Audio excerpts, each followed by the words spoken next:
الحمد للہ وحدہ والصلاة والسلام علی من لا نبی بعد اما بعد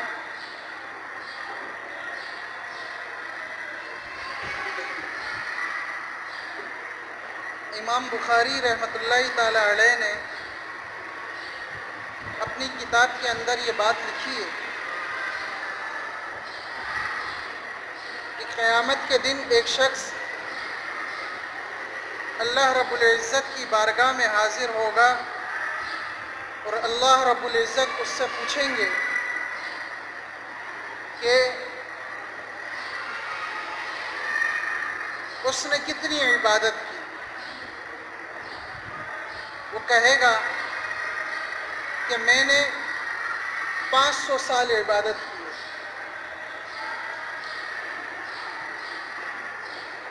اللہ رب العزت فرمائیں گے کہ تو میرے فضل کی وجہ سے جنت میں داخل ہو جا، میرے فضل کی وجہ سے جنت میں داخل ہو جا۔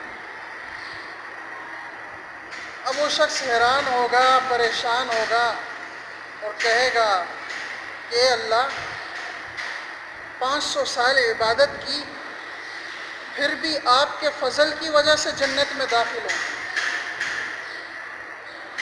میں اپنی عبادت کی وجہ سے جنت میں کیوں نہیں جا رہا؟ اللہ تعالیٰ فرمائیں گے اے فرشتوں ذرا اس کو ایک چکر لگا کر آؤ، ذرا اس کو ایک چکر لگا کر آؤ۔ فرشتے اس کو پکڑیں گے اور چکر لگائیں گے۔ وہ جہنم کے قریب سے گزرے گا تو اس کو گرمی کی شدت محسوس ہوگی اور کہے گا اے گرمی ہے، زبان اس کی سوکھ جائے گی، حلق اس کا سوکھ جائے گا۔ کہے گا اے فرشتوں پانی تو پلاؤ۔ فرشتے کہیں گے کہ انسان وہ دنیا تھی کہ بغیر مانگے تجھے ہر چیز مل جایا کرتی تھی، بغیر کچھ دیے تجھے ہر نعمت اللہ نے تجھے دے دی تھی، پانی کی نعمت سے لے کر دنیا کی ہر نعمت اللہ نے تجھے دی تھی، وہ دنیا تھی۔ اب دنیا نہیں ہے، اب روز محشر کا دن ہے، حساب کتاب کا دن ہے۔ اب کچھ دے گا تو تجھے کچھ ملے گا، کچھ دے گا تو تجھے کچھ ملے گا۔ وہ کہے گا کہ میرے پاس تو 500 سال کی عبادت ہے اور تو میرے ذمے کچھ ایسا عمل نہیں جو میں تمہیں کچھ دوں اور تم اس کے بدلے مجھے پانی کا ایک پیالہ دو۔ فرشتے کہیں گے تجھے خبر ہے، پتہ ہے پانی کے ایک پیالے کی قیمت کتنی ہے؟ وہ کہیں گے بتا کتنی ہے؟ تو فرشتے کہیں گے 500 سال کی عبادت ایک پیالے کے بدلے میں۔ وہ کہے گا او اتنا مہنگا پیالہ، لیکن پیاس کی شدت ہوگی، تکلیف ہوگی۔ وہ کہے گا میری 500 سال کی عبادت لے لو اور مجھے پانی کا پیالہ دے دو۔ پانی کا پیالہ اسے دے دیا جائے گا۔ پانی کا پیالہ اس کے منہ تک جائے گا، جسم اتنا گرم ہوگا کہ ابھی وہ منہ کو لگائے گا، پانی حلق میں جانے سے پہلے ہی پانی سوکھ جائے گا پیالے کا۔ وہ کہے گا یہ کیا ہوا؟ کہ یہ دوزخ کی شدت ہے، ابھی تو دوزخ میں داخل نہیں ہوا، دوزخ تیرے سے کافی دور ہے، ابھی میں تجھے دوزخ کے قریب سے گزار رہا ہوں، جس کی وجہ سے تیرا جسم اتنا گرم ہو گیا ہے کہ پانی ابھی تو نے منہ تک لگایا ہے، ابھی منہ میں ڈالا بھی نہیں، پانی سوکھ گیا۔ وہ کہے گا مجھے اللہ کے پاس لے چلو۔ اللہ تعالیٰ کی خدمت میں حاضر ہوگا، اللہ تعالیٰ سے کہے گا کہ اے اللہ میں تیرے فضل سے ہی جنت میں داخل ہو سکتا ہوں، اور کوئی طاقت جنت میں داخل ہونے کے لیے میرے لیے قابل نہیں، میں اس کے قابل نہیں۔ آج ہم چھوٹی ٹوٹی پھوٹی عبادت کرتے ہیں اور کہتے ہیں کہ ہمارا جنت میں داخل ہونے کے لیے یہ عمل کافی ہے۔ نہیں، امام بخاری لکھتے ہیں کہ حضور صلی اللہ علیہ وسلم سے صحابی نے عرض کیا کہ یا رسول اللہ صلی اللہ علیہ وسلم، آپ بھی اللہ کے فضل سے جنت میں داخل ہوں گے یا اپنی عبادات کی وجہ سے؟ تو حضور صلی اللہ علیہ وسلم نے فرمایا، اے میرے صحابی، میں بھی اللہ کے فضل کی وجہ سے جنت میں داخل ہوں گا، نہیں تو مجھ میں اتنی طاقت نہیں، میری عبادتوں میں اتنی طاقت نہیں کہ وہ مجھے جنت میں داخل کر سکے۔ آج ہم کسی کے ساتھ نیکی کر لیتے ہیں تو ہم کے سینہ تان کر چلتے ہیں کہ بھئی ہم نے جنت خرید لی ہے۔ جنت اتنی سستی نہیں ہے۔ تو جب بھی دعا مانگو، اللہ تعالیٰ سے اللہ کا فضل مانگو، اے اللہ میں تجھ سے تیرے فضل کا سوال کرتا ہوں، میں اس قابل نہیں ہوں کہ تو مجھ سے حساب لے، تو اپنے فضل سے بغیر حساب کتاب کے جنت میں داخل فرما۔ تو اللہ سے جب بھی مانگو تو اس کا فضل مانگو، اس کی رحمت مانگو۔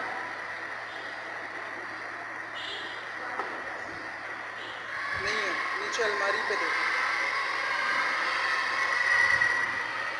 اس کا فضل اور رحمت مانگو۔ اللہم انی اسألک من فضلی۔ مسجد سے جب ہم باہر نکلتے ہیں تو اللہ کا فضل مانگتے ہیں۔ کیوں؟ کیونکہ باہر کے خرافات، مسجد کے باہر کا ماحول ہمیں متاثر نہ کر دے۔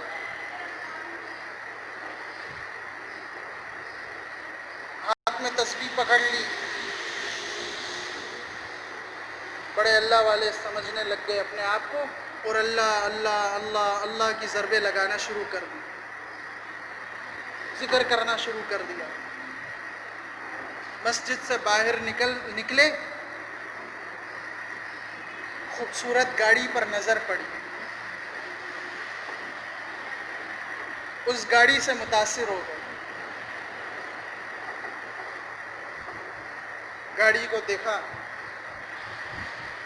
اور دل میں یہ بات آئی کہ کاش میرے پاس بھی یہ گاڑی ہوتی، آج میں بھی سفر کرتا، مزے کرتا،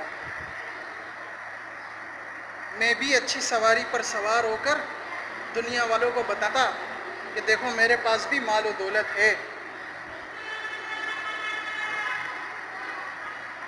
تو ایک زمانے کے اندر ایک شخص نماز کے لیے مسجد میں آیا، اور پھر جب باہر نکلا تو اس کی چپلیں نہیں تھی، چپلیں وہاں موجود نہیں۔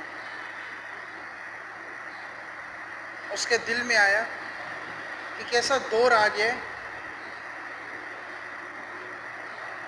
کہ چپلیں کوئی اٹھا کر لے گیا اللہ کے گھر سے، اور اس نے خوب برا بھلا کہا اس کو۔ اتنے میں ایک نظر پڑی، ایک آدمی آ رہا تھا یوں چل چل کر، پیر نہیں تھے اس کے، جسم کے سہارے چل چل کر آ رہا تھا۔ اس پر نگاہ پڑی، فوراً استغفار کیا، دل میں یہ بات آئی تجھے اللہ نے چپل کی نعمت سے محروم کیا ہے، یاد رکھ اللہ تعالیٰ نے تجھے پیر کی نعمت دی ہے، جاؤ ان سے پوچھو جن کے پاس پیروں کی نعمت نہیں ہے۔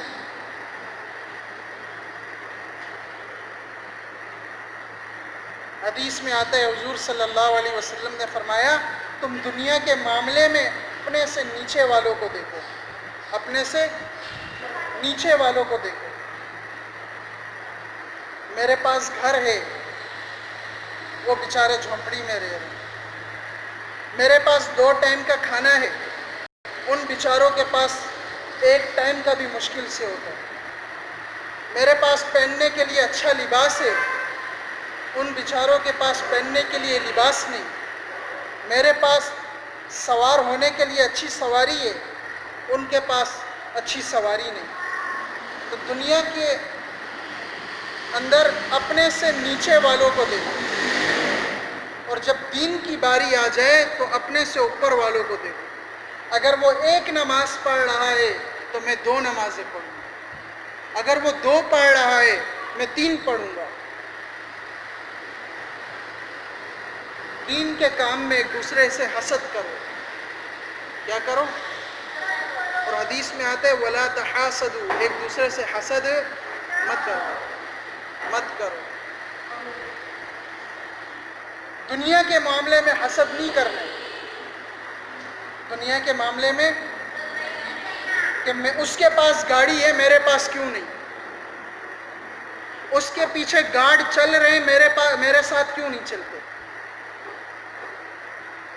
تو دنیا کے معاملے میں حسد مت کرو، لیکن جب بات دین کی آ جائے تو ایک دوسرے سے بڑھنے کی کوشش کرو۔ اگر وہ راتوں کو جاگ کر نماز پڑھتا ہے تو میں بھی راتوں کو جاگ کر نماز پڑھوں گا۔ اگر وہ دعاؤں میں توبہ استغفار کی کثرت کرتا ہے تو میں بھی دعاؤں میں توبہ اور استغفار کی کثرت کروں گا۔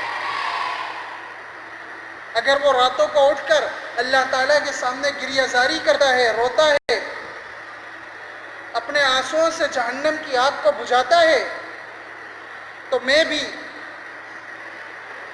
اللہ کے سامنے گریہ زاری کروں گا اور آنسو بہاؤں گا۔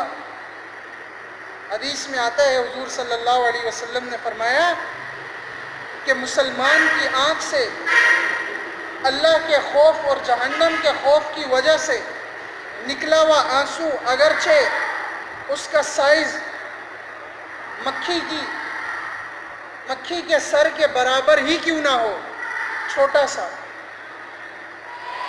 اگر وہ آنکھ سے نکل کر باہر کے حصے پر ظاہر ہو گیا تو اللہ تعالیٰ اس پر جہنم کی آگ کو حرام فرما دیتے، بشرط یہ کہ اللہ کے خوف سے نکلا ہوا آنسو ہو، ریاکاری کی وجہ سے نہیں کہ لوگ دیکھیں گے کہیں گے کہ دیکھو جی دعا میں کتنا روتا ہے، کتنا بڑا اللہ والا ہے۔ ہمیشہ اکیلے بیٹھ جایا کرو یکسو ہو کر۔ امام ابو حنیفہ کا نام حنیفہ کیوں ہے؟ وہ یکسو ہو جایا کرتے تھے، ایک کونے میں اپنے آپ کو بند کر لیا کرتے،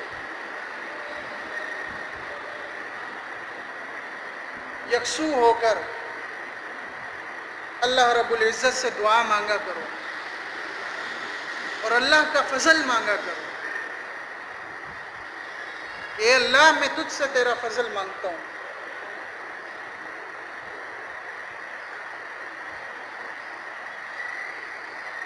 اور پھر اپنے اعضاء کو اللہ کے سامنے پیش کیا کرو کہ اللہ میں مانتا ہوں بڑا گناہ گار ہوں، یا اللہ میں مانتا ہوں میری آنکھ گندی ہے،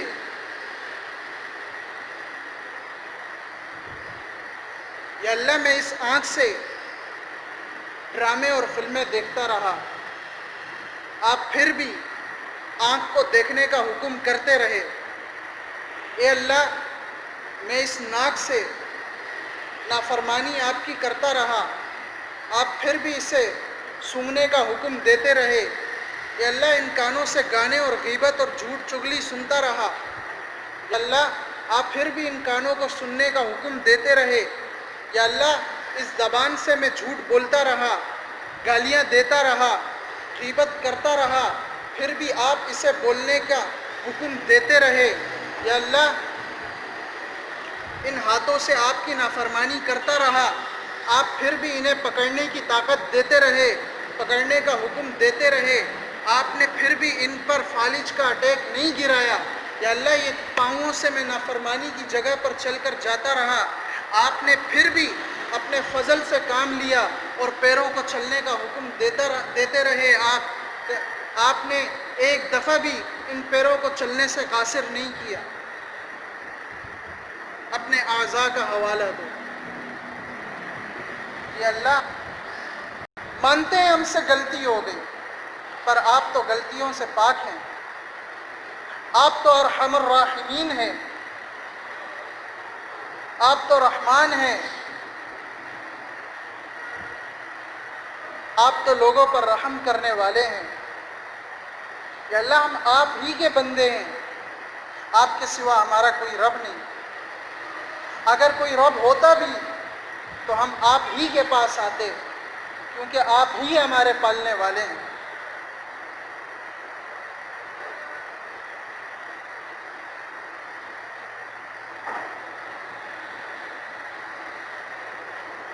یہ دعا مانگنے کا طریقہ ہے۔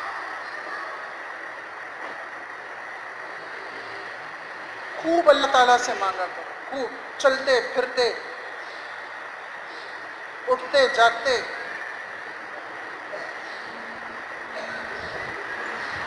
اور یہ وہ ذات ہے جو مانگنے سے تھکتی نہیں، جو نہ مانگنے پر ناراض ہوتی ہے۔ دنیا کے بادشاہ کے پاس جا کر کچھ مانگو تو وہ ناراض ہو جاتا ہے۔ اللہ وہ وحدہ لا شریک ذات ہے، جس کے پاس جا کر مانگا جائے وہ خوش ہوتا ہے، اور نہ مانگا جائے تو وہ ناراض ہوتا ہے۔ تم ادعونی استجب لکم، مانگو تو صحیح، تم مانگتے ہو نہیں اور گلے شکوے کرتے ہو کہ اللہ ہماری سنتا نہیں۔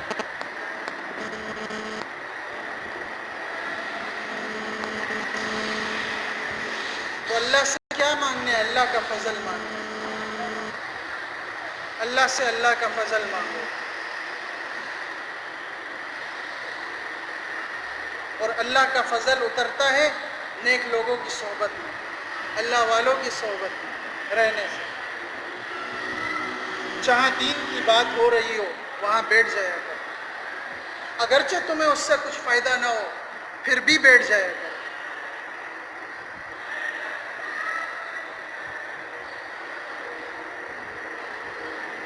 حدیث پہ آتا ہے، حضور صلی اللہ علیہ وسلم نے فرمایا، ایک جگہ دین کی بات ہو رہی ہو اور کوئی مسلمان وہاں بیٹھا ہو تو چاروں طرف سے فرشتے اس مجلس کو گھیر لیتے ہیں۔ پھر جب دعا ختم ہوتی ہے تو اللہ تعالیٰ فرشتوں کے ذریعے اعلان کرتا ہے، اے فرشتوں گواہ رہنا کہ میں نے ان سب کی مغفرت کر دی، ان سب کی مغفرت کر دی۔ فرشتے کہتے ہیں، یا اللہ اس میں ایک شخص ایسا بھی تھا جو بیان سننے کے لیے نہیں آیا تھا، جو دین کی بات سننے کے لیے نہیں بلکہ کسی کا انتظار کر رہا تھا کہ جب بیان ختم ہوگا میں اس کے ساتھ چلا جاؤں گا، کسی کے انتظار میں تھا۔ اللہ تعالیٰ فرماتے ہیں، فرشتوں گواہ رہنا میں نے اس کی بھی مغفرت کر دی۔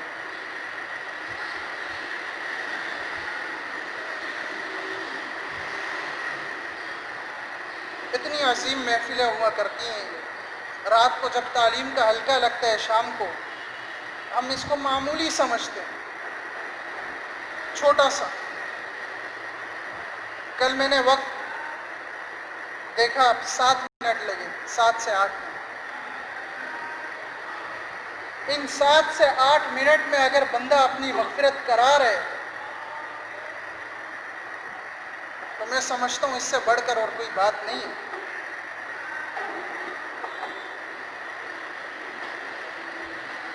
اس سے بڑھ کر اللہ کا فضل کیا ہو سکتا ہے؟ یہی وقت ہم گپوں میں لگا لیں، اگر باہر جا کر عیش و عشرت والی زندگی میں اپنے آپ کو صرف کرنا شروع کر دیں تو یہ تو پکڑ کا ذریعہ بنے گا۔ اور یہ تعلیم کرنا، یہ امر بالمعروف و نہی عن المنکر ہے۔ اس سے نیک چیز، نیک باتوں کی دعوت دی جا رہی ہے، نیک کاموں کی، اور برے کاموں سے روکا جا رہا ہے۔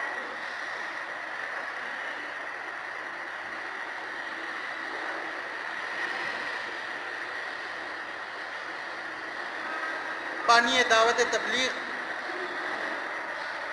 عالمی مجلس دعوت تبلیغ کے امیر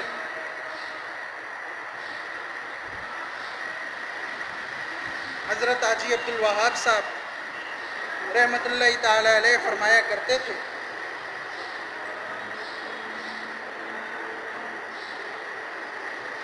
کہ یہ جو دعوت والا کام ہے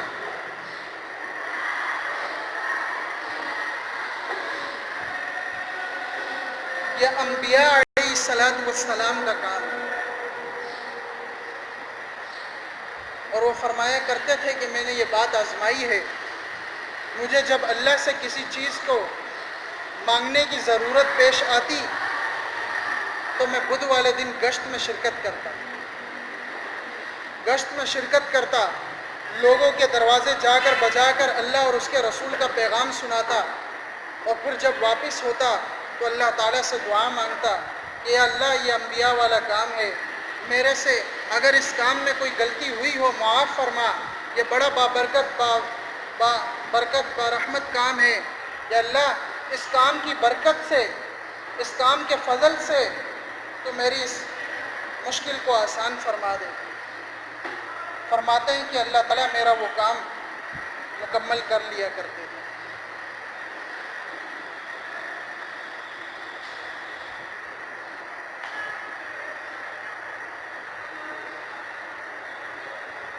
راتوں کو اٹھ کر چھت پر چڑھ جایا کرتے تھے، خوب روتے۔ ایک دفعہ بیوی کی آنکھ کھلی، دیکھا شوہر نہیں ہے، چھت پر گئی، رونے کی آواز آ رہی، بیوی گھبرا گئی، کہا کیوں روتے ہو، آپ کو کس چیز کی کمی ہے؟ کہا بیگم اگر امت کا غم آپ کے سینے میں بھی آ جائے، آپ کے دل میں بھی اگر امت کا غم داخل ہو جائے تو یہاں رونے والا میں ایک نہیں دو ہو جائیں۔ میں ساری انسانیت کے لیے رو رہا ہوں، اور میں رو کر اللہ سے دعا کرتا ہوں کہ اللہ بس کر جا، کافروں کو کفر پر اور موت نہیں دے، یا اللہ انہیں ایمان کی دولت سے نواز دے، بس کر جا، اور کافروں سے جہنم کو نہ بھر، یا اللہ تو نے جنت بھی بنائی ہے، تو ان کو ایمان کی دولت سے نواز کر انہیں جنت میں داخل فرما دے۔ یہ آقا علیہ الصلاۃ والسلام کے امتی ہیں۔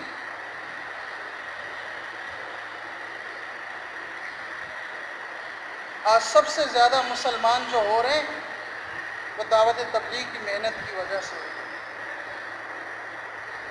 ایک وقت تھا روس کے اندر ایک بھی مسجد نہیں، رشیا کے اندر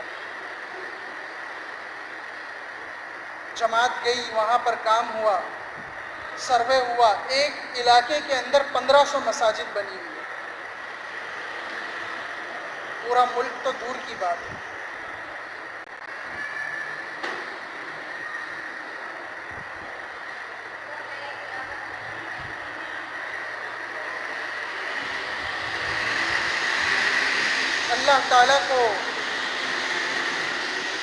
اللہ تعالیٰ کسی کے محتاج نہیں ہے۔ اگر وہ دین کا کام لینا چاہتے ہیں تو کسی کو بھی چن لیتے ہیں، ضروری نہیں کہ کسی عالم ہی سے دین کا کام کیا جائے، نہیں۔ دین کا کام مقبولیت سے لیا جاتا ہے، جو اللہ کے ہاں قبول ہوگا، جس میں ریاکاری نہیں ہوگی، جس میں دکھلاوا نہیں ہوگا، جس میں تکبر نہیں ہوگا، اللہ تعالیٰ اس کو دین کے کام کے لیے چن لیتے ہیں۔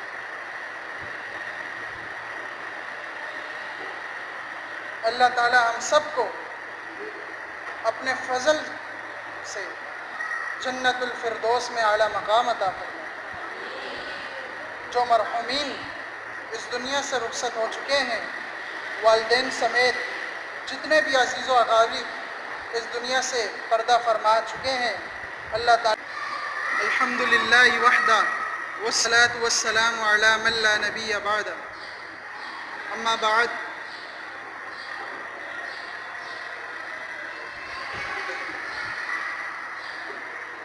امام بخاری رحمۃ اللہ تعالی علیہ نے